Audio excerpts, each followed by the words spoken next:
Ooh, that looks tasty. Welcome folks, today the Hungry Gamer is back with another con recap, and today we are talking about Powdered Wig Con, which was here at my house with 7 people. But mostly, we did this to celebrate Mark Dainty of Not Board Gaming, who is supposedly a British person who came all the way out to California to hang out for a few days and visit. And I actually did a little bit of recap with him on the latest Boards and Brews, which you can check that out if you want a little more detail about the con itself. But I will say it was a good time. We had a great time. We played probably more games than we should have. There was definitely once or twice when we started a game, I was like, why don't we just go to bed?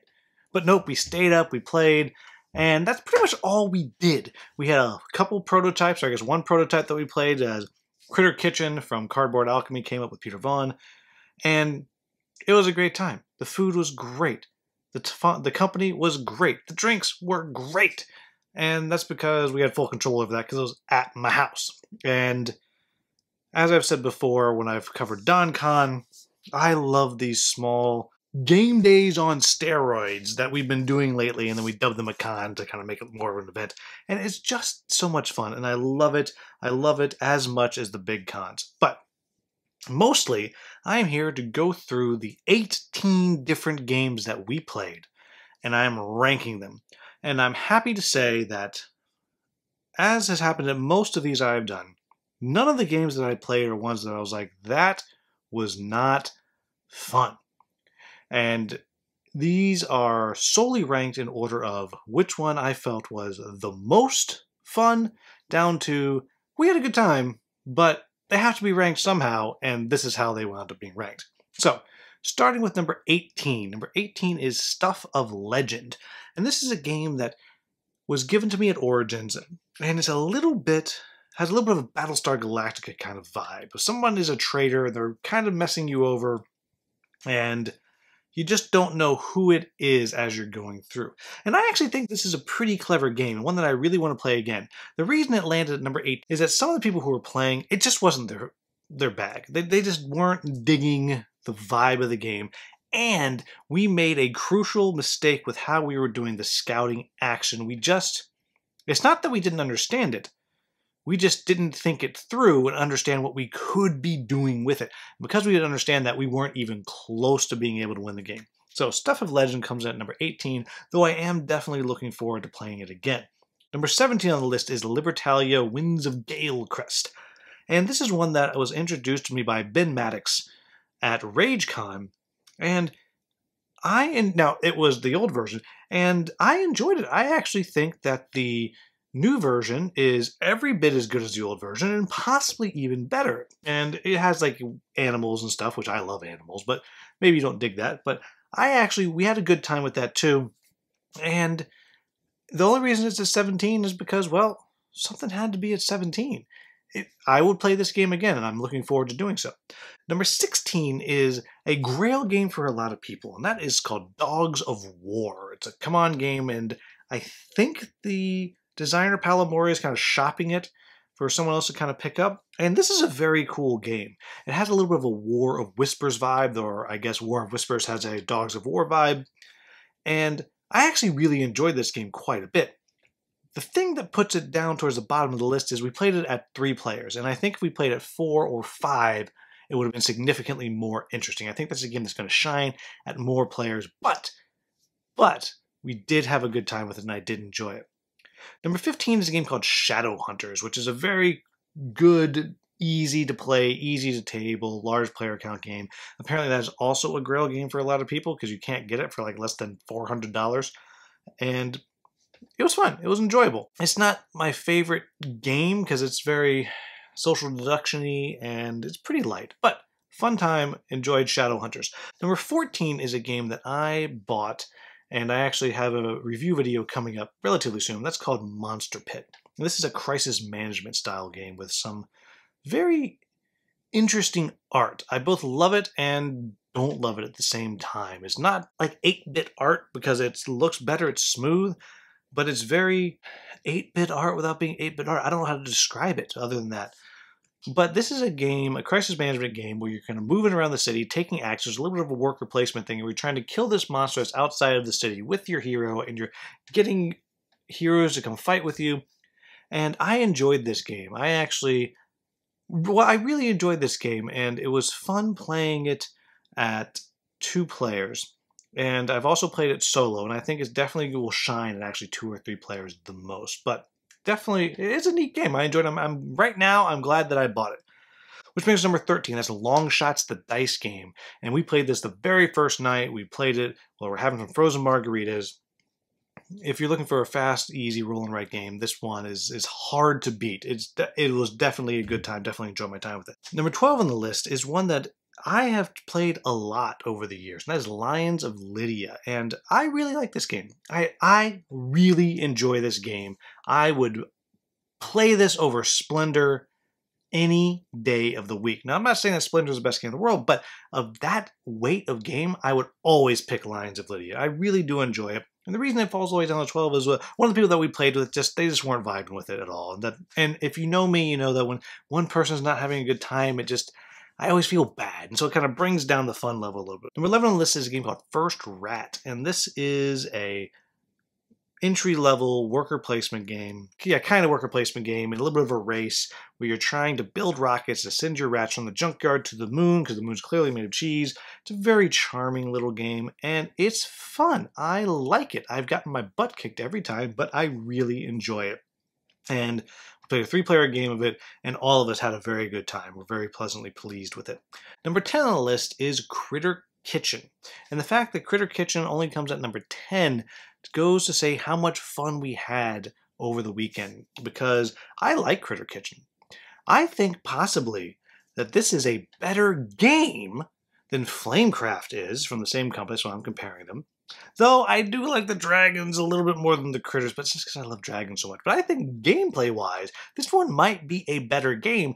And if you remember, Flamecraft was my number 6 game of the year last year. So it's not that I don't like Flamecraft, but I think Critter Kitchen might just be a better game, and we actually played it twice and really, really had a good time with it. Next on the list, number 9, is Furnace. And I actually played Furnace 2 times, once without the expansion because I was teaching Mark how to play, and then once with the expansion.